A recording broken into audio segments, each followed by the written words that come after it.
Hello दोस्तों, नमस्कार। SM किसी चैनल में मैं आप सभी का दिल से बहुत बहुत स्वागत करता हूं। सो दोस्तों, इस वीडियो में हम लोग यहाँ पे बात करने वाले सिर्फ और सिर्फ रेलवे स्टॉक्स के बारे में। यस, काफ़ी लोगों के कमेंट यहाँ पे आए थे कि सर आरवीएनएल के ऊपर वीडियो बना दो, आरवीएनएल में लगातार गिरावट चल रही है। सर इरकॉन को क्या यहाँ मतलब आईआरएफसी को क्या यहाँ पे हुआ है, इरकॉन को क्या यहाँ पे हुआ है, रेलटेल को क्या हुआ है, आईआरसीटीसी क्यों नहीं चल रहा है। सो काफ़ी लोगों के कमेंट आए थे। मतलब पॉइंट यहाँ पे क्या है कि जिन जिन के पोर्टफोलियो में रेलवे स्टॉक्स है, ठीक है, काफ़ी लोग हमें परेशान होते हुए देखने को यहाँ पे मिल चुके हैं। सो काफ़ी लोगों ने ये तक पूछ लिया कि सर क्या रेलवे स्टॉक्स का भी क्या दी एंड यहाँ पे हो चुका है, क्या ये कंपनियाँ वापस यहाँ पे कमबैक कर पाएगी। तो आपके जितने भी सवाल हैं उन सारे सवालों के जवाब आपको इस वीडियो में यहाँ पे मिलने वाले। मैं हमेशा की तरह आपको पहले ही बता दूँ भाई कि जो भी चीज़ें हैं वो प्रैक्टिकल चीज़ें मैं आपके सामने रखूँगा, तो पूरा वीडियो को देख लेना। आधा अधूरा देखेंगे तो भाई आधा अधूरा इन्फॉर्मेशन आप लोगों को मिल जाएगा। तो चलो स्टार्ट करते हैं। जैसे कि आप सभी लोगों को पता है, हर कोई परेशान है कि रेलवे कंपनीज में लगातार गिरावट हो रही है। पहला तो एक अच्छी बात बताना चाहूँगा। अच्छी बात क्या है कि यहाँ पे कोई इंटरनल प्रॉब्लम नहीं है। इंटरनल मतलब अभी जैसे मैंने आपको बताया ना कि हर एक कंपनी नीचे गिरी हुई है। कोई यहाँ पे 10% डिस्काउंट पे चल रहा है, कोई 20%, कोई 30%, कोई 45%, कोई 50%, कोई 60%, कोई 70%। टॉप लेवल से अगर बात करें तो मतलब क्या है, एंटायर सेक्टर हमें नीचे देखने को मिल रहा है। रेलवे सेक्टर की अगर बात करें, हाँ, ऐसी बात नहीं है कि रेलवे के मान लो अगर 5 कंपनियां हैं तो उनमें से एक कंपनी ऊपर, फिर एक और ऊपर, एक और ऊपर, एक और ऊपर, और एक कंपनी ही नीचे है, तो फिर हम कह सकते भाई जो नीचे है उसको मतलब देखना पड़ेगा, कुछ तो गड़बड़ रहेगा। बट यहाँ पे जैसे अभी मैंने आपको क्या बताया कि यहाँ पे ऐसी कोई बात नहीं है। जितनी भी कंपनियाँ, ठीक है, इन सब के चार्ट अगर आप देखोगे तो कैसे ऐसे ऐसे ऐसे थे, फिर ऐसे ऐसे ऐसे गए, एंड फिर ऐसे ऐसे ऐसे नीचे आए। मतलब एक साथ सभी कंपनी आपको टॉप से नीचे देखने को यहाँ पे मिल रही है। तो यहाँ पे कोई मतलब एक कंपनी में कोई गड़बड़ नहीं है। ये एक पहला पॉइंट आपको समझ में आना चाहिए। चलो, ये एक चीज़ समझ में आई। अब आगे बढ़ते हैं। जो हमेशा मैं आपको सिखाता हूँ, क्या भाई, कि भाई कोई भी कंपनी यहाँ पे ऊपर से यहाँ पे नीचे आई है तो उसके पीछे कोई कारण होता है। एंड उसी के साथ साथ दूसरा भाई भी सिखाता हूँ भाई कि कोई भी कंपनी अगर भाग भी क्यों रही है ये भी आपको पता होना चाहिए। मतलब देखिए, हम हमेशा ये चीज़ देखने की कोशिश करते हैं। जैसे कि आप ये वाली कंपनी, एक रेलवे वाली कंपनी आपके सामने मैंने ओपन की है, टॉप से लगभग 60% से ज़्यादा क्रैश हुई है, 60% से ज़्यादा नीचे आई है। सो ये भाई जानने की कोशिश काफ़ी लोग यहाँ पे करते हैं। पर आप सभी लोगों को यहाँ पे मैं बताना चाहूँगा कि आपने ये वाई वाला भी चीज़ चेक करना चाहिए। कौन सा? कि भाई यहाँ से इससे पहले ये कंपनी यहाँ से इतनी भागी थी, कितनी, 4700%। वो भाई आपने चेक किया कि नहीं? सो इसलिए कहता हूँ कि सारी चीज़ें चेक करनी होती है। ऐसा नहीं कि बस एक पार्ट उठा लिया और उसको स्टडी कर लिया। नहीं, ये दोनों चीज़ें आपको पता होनी चाहिए। जिसको ये भाई पता है कि भाई ये कंपनी, मतलब जितने भी रेलवे कंपनी, आप कोई भी चार्ट उठा लो, सबके चार्ट आपको सेम नजर आएंगे। ये इतने भागे क्यों? 4000%, 4500%, 5000%, 2000%। सो जिसको ये भाई पता है ना भाई, उसको ये भाई भी पता है कि ये नीचे क्यों आए हैं। और जिसको ये भाई नहीं पता है कि भाई ये भागे क्यों है या फिर भागे क्यों थे, तो ये भी यहाँ पे मतलब जो इस सवाल का जवाब आइडेंटिफाई करने की कोशिश करें कि गिर क्यों रहे हैं, वो भी उनको नहीं मिल पाएगा। सो मैं बहुत बार आपको बता चुका हूँ दोस्तों, आपको बिजनेस लेवल का अप्रोच यहाँ पे रखना चाहिए, तो ही जाके आपको ये चीज़ें समझ में यहाँ पे आएगी। अगर आप चीज़ों को सिर्फ प्राइस लेवल पे चेक करने जाओगे तो भाई आप बुरी तरीके से फंसोगे, ठीक है। एंड याद रखना दोस्तों, मैं इसके पहले भी आपको बता चुका हूँ कि ऐसी बात नहीं कि हर कोई यहाँ पे बर्बाद हो रहा है रेलवे कंपनी में, ऐसा नहीं है। अगर मैं यहाँ पे बात कर लूँ, अभी देखो, अगर किसी ने यहाँ पे अगर रेलवे कंपनी को खरीदा होगा, ठीक है, तो उसके रिटर्न आपको पहले नजर आ रहे हैं कितने, 4700%, ठीक है। फिर उसके बाद आप देख सकते 60-70% यहाँ पे गिर गया। स्टिल उस इंसान के अगर आप रिटर्न चेक करोगे, देखो यहाँ पे खरीदा था, इतना ऊपर गया, चलो नहीं बेचा उसने, नीचे आया, स्टिल आज भी वो 1700% के फायदे में बैठा हुआ है। मतलब क्या है दोस्तों?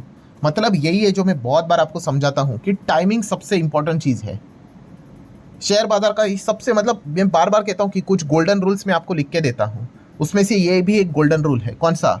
कि भाई टाइमिंग मतलब भाई कब आप इंटर कर रहे हो और कब आप एग्जिट कर रहे हो, ये सबसे इंपॉर्टेंट शेयर बाजार। और है क्या भाई, आपको एंट्री करना है, पैसा लगाना है और पैसा निकालना है, दैट्स इट।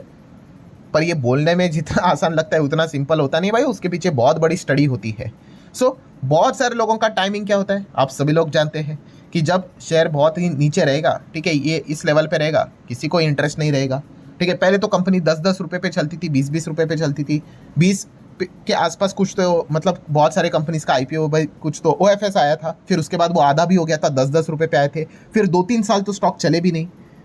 तो कितने सारे लोगों ने कंपनीज को बाहर निकाल दिया था पोर्टफोलियो, क्यों? 2-3 साल नहीं चले भाई, कंपनी बर्बाद, खराब, ऐसा वैसा। पर जिनको बिजनेस की समझ है भाई, उनको पता है कि रेलवे की लॉन्ग टर्म स्टोरी क्या है, उन्होंने ही यहाँ पे ऐसे खराब माहौल में होल्ड किया और उनको ही फिर बाद में इस प्रकार के पैसे यहाँ पे बने हैं कि आज भी इतना गिरने के बावजूद वो फायदे में बैठे हुए। इसलिए कहा जाता है कि भाई स्टेज 1 में निवेश करना होता है, फिर उसके बाद आपके पास वो चॉइस होती है, लिबर्टी होती है कि मतलब सोच कर देखिए, यहाँ पे जो निवेश करने वाला जो व्यक्ति है उसके 4000% रिटर्न बने थे, ठीक है, उसने नहीं बेचा, आज भी उसके पास 1700% के रिटर्न है, आज भी उसके पास वो चॉइस है कि मैं बने रहूँ या एग्जिट कर लूँ।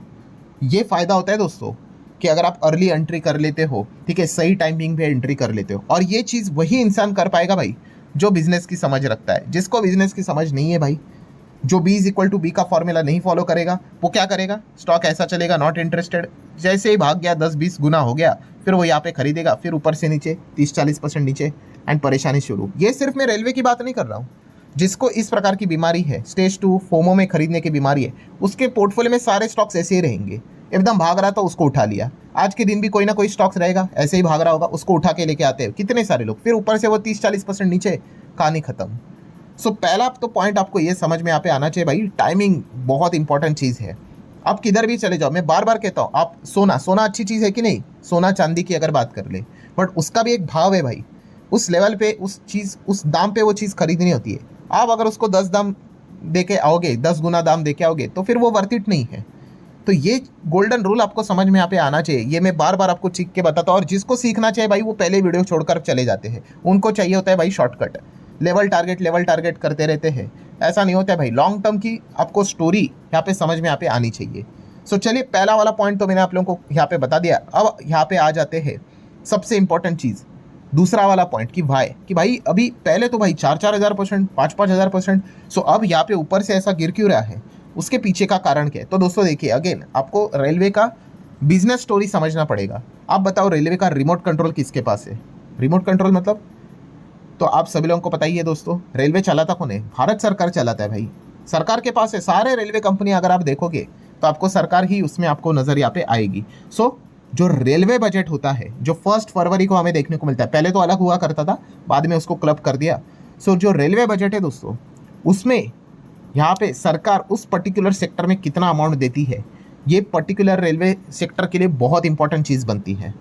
मतलब अगर आप यहाँ पे चेक करोगे रेलवे बजट, अगर मैं 19-20 की बात कर लूँ तो 1,60,000 करोड़ का रेलवे बजट था। फिर आप देख सकते हो 1,60,000 से 1,61 हो गया, फिर 2,15,000, फिर 2,45,800 करोड़, फिर उसके बाद 2,60,000, 2,62,000, 278, एंड देन 278 से अभी जो बजट हुआ था उस FY 27 के लिए कितना रखा, 2,93,000। सो ये जो बजट हम लोगों ने यहाँ पे देखा है, इसमें जो अब रिसेंटली जो पिछले 3-4 साल के जो बजट रहे हैं, उसमें एक चीज़ मिसिंग है। कौन सी? यस, विटामिन जी, जिसको सबसे बड़ा प्रॉब्लम रेलवे सेक्टर का यही बना हुआ है। कौन सा? ग्रोथ की अगर बात कर रहे दोस्तों, तो आप यहाँ पे चेक कर सकते हो, पहले के जो रेलवे बजट थे उसमें डबल डिजिट बड़े लेवल पे ग्रोथ नजर आती थी, जो कि अभी पिछले 3-4 जो बजट आए हैं रेलवे बजट, उसमें वो ग्रोथ नजर नहीं आई है। एंड दैट्स द रीजन हम यहाँ पे कह सकते हैं वो मैसिव लेवल का दबाव हमें रेलवे स्टॉक्स में नजर यहाँ पे आता है। आप कोई भी रेलवे स्टॉक उठाकर देख लो, उसमें सेम कहानी है। मतलब अगर मैं आपको ग्रोथ दिखा दूँ तो आप चेक कर लो, यहाँ पे 21 के हिसाब से बात कर लो, ये जो रेलवे बजट था उस हिसाब से 0.5% की ग्रोथ, कुछ भी नहीं। देन ये वाला रेलवे बजट भाई सुपर डुपर हिट, 33% की जंप थी भाई। मतलब पहले 1.5 लाख करोड़ के आसपास का था, अब 1.25 लाख करोड़ के आसपास का बजट अनाउंस किया था, सुपर। देन उसके बाद भी आप देख सकते हैं 14% का रेलवे बजट में ग्रोथ नजर यहाँ पे आई थी। एंड देन उसके बाद अगर आप चेक करोगे 2024 में वो पिक बना, फिर उसके बाद वो नीचे ढलान स्टार्ट हो गई। क्यों? फिर उसके बाद 5.5 पौने 6% का बजट, ये वाला तो सबसे घटिया बजट, एकदम वर्स्ट बजट रेलवे के लिए, 2,60,000 और यहाँ पे 2,62,000, कोई ग्रोथ ही नहीं, 0.85, नॉट इवन 1%। देन उसके बाद अगला अगर आप यहाँ पे चेक करोगे बजट, तो वो कितना था, 6% की ग्रोथ। और इस वक्त जो रेलवे बजट आया उसमें भी ग्रोथ कितनी, 5%, 5.5% as compare to the earlier railway budget. Not even 2%, मतलब डबल डिजिट ग्रोथ भी यहाँ पे नहीं है। मार्केट तो एक्सपेक्ट कर रहा था कि इस वक्त तो भाई 3 लाख करोड़ तो पार हो ही जाएगा, एकदम धमाकेदार रेलवे बजट यहाँ पे होगा, बट एक्चुअल में क्या हुआ वो आप यहाँ पे देख सकते हो। एंड इसी होप के चलते हम लोगों ने देखा था कि बहुत सारे रेलवे वाली कंपनियां थी वो रैली पकड़ती थी, ये बजट के पहले तो ये सारी चीज़ें यहाँ पे होती है। बट हकीकत क्या हुआ, हकीकत क्या 3 लाख करोड़ को क्रॉस किया? नहीं, 2,93,000। सो आप समझ रहे हैं यहाँ पे इंपॉर्टेंट चीज़ क्या है कि क्यों चीज़ें में तेज़ी यहाँ पे नहीं आ रही है। तो ये रेलवे बजट का ये जो अलोकेशन है वो हमें काफ़ी कमज़ोर यहाँ पे देखने को मिल रहा है। मतलब पहले 33, 15% इतनी ज़्यादा जंप देखने को मिलती थी, ठीक है, जो अब आप यहाँ पे देख सकते हैं सिंगल डिजिट में देखने को यहाँ पे मिल रहा है। और लिटरली आप देख सकते हैं 5-5% के आसपास का ग्रोथ है इंटायर रेलवे बजट में, क्योंकि यही तो सब कुछ है भाई। सरकार डिसाइड करेगा कि कितने का बजट, उतने का ही तो कॉन्ट्रैक्ट्स निकलेंगे, कॉन्ट्रैक्ट अप्रूव होंगे, टेंडर्स निकलेंगे। सो ये सबसे बड़ा मेन कारण है दोस्तों जिस चीज़ के चलते रेलवे स्टॉक्स यहाँ पे रुके हुए हैं, ठीक है। तो ये कारण पता होना चाहिए। तो अब आ जाते हैं आखिरी सवाल के ऊपर। आखिरी सवाल क्या है? तो सर क्या दी एंड हो गया रेलवे का? Obviously not. रेलवे कैसे खत्म हो सकती है भाई, ठीक है। प्रॉब्लम का है पे मैंने अभी आपको शुरुआत में बताया भाई, जिसका टाइमिंग खराब है ना भाई, वो किधर भी चले जाए, वो रेलवे में चले जाए, वो डिफेंस में चले जाए, वो केमिकल में चले जाए, वो इंफ्रा में चले जाए, वो हर जगह पे जाके रोएगा। जिसका टाइमिंग सही है ना भाई, वो रेलवे डिफेंस किधर भी चले जाए वो सब में पैसा छापेगा। तो पहले तो आपको बताना चाहूँगा कि कोई रेलवे यहाँ पे ख़त्म नहीं हो रहा है। रेलवे का बिजनेस को कोई यहाँ पे मतलब जो चल रहा है वो वैसे ही चलता रहेगा, कोई दिक्कत की यहाँ पे बात नहीं है, ठीक है। बट आपको आपकी टाइमिंग यहाँ पे सुधरनी पड़ेगी। इमोशंस में आके अगर आप स्टॉक्स खरीदना स्टार्ट करोगे तो फिर जैसे मैंने कहा कि रेलवे क्या हर एक सेक्टर में आपको दिक्कत यहाँ पे होगी ही होगी। सो ये गोल्डन पीरियड, मतलब ये जो गोल्डन पॉइंट है, इसको आपने क्या करना है, नोट करके यहाँ पे रखना है। अब आ जाते हैं दोस्तों लास्ट आखिरी पॉइंट कि बिजनेस लेवल पे, जैसे अभी मैंने आप लोगों को यहाँ पे बात बताई कि सबसे बड़ा रिस्क क्या हो सकता है रेलवे के लिए। अब रेलवे तो देखा गया तो सरकार के कंट्रोल में है, हाँ, पर अगर भविष्य में कोई ऐसी खबर आ गई भाई कि प्राइवेट कंपनीज के एंट्री होना स्टार्ट हो गए रेलवे में, ठीक है। पहले हम लोगों ने देखा था न्यूक्लियर सेगमेंट में भी सिर्फ सरकारी कंपनीज देखने को मिलती थी, बट सरकार ने खोल दिया न्यूक्लियर सेगमेंट। डिफेंस में भी हम लोगों ने देख लिया कि ज़्यादा सरकारी ही रहती थी कंपनियां, अब डिफेंस में भी प्राइवेट एंटर्स कर रहे हैं। तो वैसे ही अगर रेलवे में अगर प्राइवेट प्लेयर्स एंटर करने लग गए, हाँ, तो फिर रेलवे कंपनी के लिए फिर दिक्कतें आ सकती है। अब वो होगा नहीं होगा भाई, वो मेरे हाथ में नहीं है। जैसे मैंने बताया कि रिमोट कंट्रोल भाई सरकार के पास रहता है, तो उस हिसाब से वो चीज़ों को भी आपने क्या करना पड़ेगा, स्टडी करना पड़ेगा। फिलहाल तो देखा गया तो अभी तक तो ऐसी कोई बड़े लेवल पे चीज़ यहाँ पे नहीं हुई है।